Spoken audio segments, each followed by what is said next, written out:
Olá pessoal, Luciano Matias, criador do canal Crypto Craziness. E eu tenho uma pergunta: como você se sentiu no final da série Friends? Ou Seinfeld? Ou o grande finale de Game of Thrones? Deixou a desejar? Eu vou mais fundo aqui, um pouquinho mais velhos, Lost. Quem se lembra do final? Indignação e revolta são comuns quando acaba uma série que nos conectamos. Mas isso pode estar no fim. Talvez você não tenha mais que lidar com esses sentimentos estranhos de um final de temporada, já que o conteúdo de entretenimento interminável gerado por IA se torna cada vez mais real no momento atual. Mas antes disso, se inscreve aqui no canal, ative o sininho das notificações e você será notificado e vamos lá.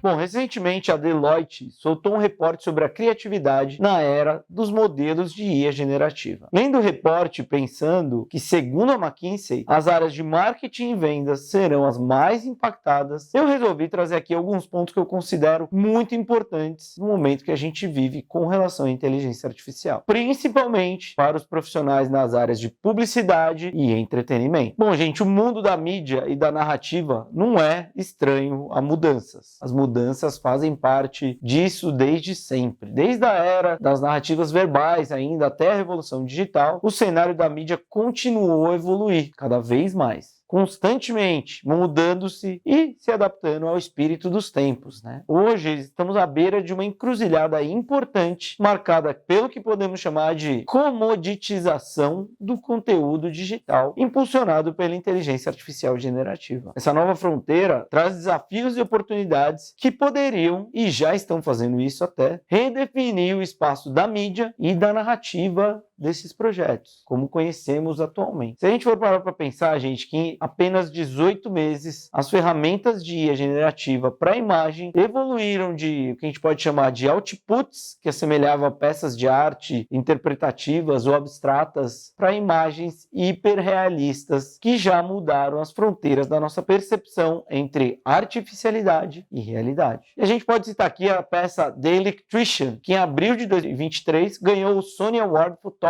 mas o criador, o fotógrafo alemão Boris Eldgassen, rejeitou o prêmio por ter criado a imagem via inteligência artificial generativa. Recentemente, a peça foi exibida no Lancashire Photography Festival em Preston, no UK, para levantar exatamente esse debate, de onde se encaixa a fotografia gerada por IA, ou como alguns chamam a promptografia. Em vez da ameaça de substituição, esses sistemas apontam para o fortalecimento da criatividade. Com a parceria entre humanos e IA, novas possibilidades artísticas surgem, aumentando cada vez mais as fronteiras do que é possível e do que não é. A produção de mídia deve se tornar AI first, IA primeiro. O potencial da IA se estende muito além dos elementos individuais de criatividade e produção de mídia. Gradativamente, isso está lançando as bases para um novo modelo de cadeia de valor de mídia, em que todos os aspectos do processo criativo começam com a IA generativa e terminam com um refinamento humano. Um princípio, como a Deloitte está se referindo, como AI First. Inclusive, gente, conversando em alguns cafés informais com amigos criativos de agências de publicidade, essa teoria se confirma cada vez mais. Todos estão usando esses modelos como um meio para explorar a criatividade e, a partir daí, desenvolver projetos. Vamos olhar um outro caso, o caso do filme The Frost, um curta-metragem criado através de IA generativa e aprimorado pela expertise humana, desenvolvido pela Waymark Creative Labs. A produção inicial envolveu roteiros gerados por IA, narrações, efeitos sonoros e imagens que foram posteriormente moldados e melhorados aprimorados por profissionais criativos humanos. Muito desse processo é também o que a gente tem feito na Trio Hub, onde a gente já está desenvolvendo animatics gerados por IA e substituindo algumas cenas de bancos de imagens em projetos com verbas mais apertadas. Fora os testes que a gente tem feito de textos para vídeo, como o videoclipe autoral que eu fiz para uma das minhas músicas há mais ou menos 4 meses atrás, entre diversos outros projetos. O risco da comoditização de conteúdo é real. O advento da IA generativa no cenário da mídia, embora repleto de oportunidades, ele também apresenta uns desafios consideráveis. No mundo da produção de conteúdo, habilitado por IA, as saídas criativas podem ser geradas em velocidades sem precedentes. Para vocês terem uma ideia, o Brian May, hoje inclusive, no dia que eu gravo esse vídeo, falou que 2023 é o último ano que a gente vê músicas produzidas por humanos. Essa capacidade corre o risco de saturar o mercado mercado, conteúdo amplamente disponível e indistinguível como gerado por IA. O potencial, o excesso de conteúdo produzido pela IA generativa poderia também diminuir significativamente o valor percebido de conteúdo único e artesanal criado por humanos. Ou o contrário, poderia valorizar muito isso. O aumento do risco da comoditização deve afetar uma ampla variedade de setores, especialmente aqueles envolvidos na criação de conteúdo, publicação, publicidade e entretenimento. Por exemplo, na indústria cinematográfica e televisiva, onde a exclusividade e a originalidade do conteúdo muitas vezes dita o seu sucesso no mercado, o dilúvio de conteúdo criado por IA poderia perturbar e muito as proposições de valor tradicionais. Tá bom, Luciano, mas qual que é o futuro da indústria de entretenimento sob essa visão da inteligência artificial? Gente, programas de TV e filmes gerados 100% por IA ainda não chegaram no mainstream, embora já existam, como eu disse, diversas pessoas testando em plataformas como o próprio filme The Frost, entre muitas outras. Você dá uma pesquisada no Reddit, você vai achar um monte. Com isso, a gente pode ter alguma ideia do que está por vir. Mas eu queria também aqui lembrar de alguns casos de uso ligados à indústria do entretenimento, como, por exemplo, o último filme do Indiana Jones, que usou a inteligência artificial para rejuvenescer o Harrison Ford, e um trabalho muito bem feito, por sinal. Kendrick Lamar usou a IA para transformar seu rosto em diferentes celebridades em um videoclipe. A Marvel, que usou a inteligência artificial para criar os créditos de abertura do Secret Invasion. E o TikToker mais famoso, que usa a IA para se parecer com Tom Cruise já há algum tempo e gera centenas de milhões de visualizações. Como eu estava dizendo, a gente está prestes a ter conteúdo infinito gerado artificialmente por inteligência artificial. De acordo com a futurista Sinead Bovell, a inteligência artificial generativa também significa dizer que não queremos que um filme ou série acabe. Não é necessário. Você poderia usar a IA para continuar a gerar mais episódios e outras sequências e ter esse tipo de enredo eterno, contínuo, para sempre. Se a gente levar essa lógica adiante, gente, a gente também pode ver algum tipo de conteúdo hiper personalizado, criado apenas para nós. Imagine que você é um fã inveterado de Elvis Presley e muitas vezes fica devaneando, imaginando como seria se ele gravasse diversas outras músicas que ele não gravou. Então, de repente, você pode receber um álbum gerado por IA do Elvis semanalmente e ainda pode escolher quais músicas você quer que ele interprete, como você quer ouvir o som. Se você quer em alta qualidade ou se quer a qualidade dos vinis dos anos 50 ou 60 para manter ali a narrativa mais alinhada com a realidade, vamos dizer assim. Ou se de repente você é muito fã da Marilyn Monroe e sempre imaginou como seria se ela tivesse interpretado bonequinha de luxo no lugar da Audrey Hepburn. Ou até mesmo um filme novo, Custom Made, onde você pode contratar o roteiro, os atores, os cenários e com um videogame criar o filme que você bem entender. Pode ser que isso seja possível. Embora pareça uma proposta interessante para os consumidores, é obviamente uma má notícia para os atores, roteiristas e outros profissionais que trabalham na indústria do entretenimento, a não ser que eles façam um reskilling e mudem a forma de trabalhar também. Os estúdios de Hollywood já estão investindo pesadamente em IA generativa e muitos profissionais que trabalham no setor já têm um receio grande de perder o emprego. E a gente está vendo o que está acontecendo nesse momento com a greve do SAG-AFTRA, que já dura uns meses, entre outras questões. Na verdade, a IA está no topo das indústrias que procuram investir mais na tecnologia para aumentar a produtividade e reduzir custos. Mas ficam os questionamentos. Será que realmente queremos programas de TV que nunca acabem? Filmes 100% customizados e interativos? Algum dia assistiremos filmes que não apresentam humanos reais, só personagens gerados por IA? Eu acredito que a diferenciação deve ser alcançada por meio de conteúdo adaptativo orientado por dados. Agora imagine você, na área da publicidade, um mundo onde os anúncios evoluem de imagens ou vídeos estáticos para diálogos interativos adaptados às preferências ou perguntas individuais do consumidor. Assistir um filme que evolui em tempo real, onde você pode ajustar a narrativa ali com base no seu sentimento ou nas escolhas da audiência. A audiência pode definir os caminhos que o filme pode tomar. Imagine mais uma experiência de realidade mista que mescla mundos digitais e físicos em uma narrativa altamente altamente personalizada, um evento esportivo, um jogo de futebol 3D ao vivo, com as estatísticas se desdobrando aqui, ó, na sua frente, numa mesa de jantar ou no sofá da tua sala, entre outras possibilidades. Isso tudo pode ser possível e é provável que aconteça dentro de alguns anos. E a pergunta maior que fica é: o entretenimento conseguirá manter o seu valor com uma oferta que pode ficar muito acima da demanda? Como isso deve afetar os hábitos de consumo das pessoas? São perguntas que só saberemos as respostas dentro de alguns anos. Mas eu ficaria atento e acompanharia essa revolução da inteligência artificial no entretenimento. E como já diria a futurista Cinead Bovell, citada anteriormente, aceleramos em direção ao futuro em pelo menos uma década. Obrigado, pessoal. Até a próxima.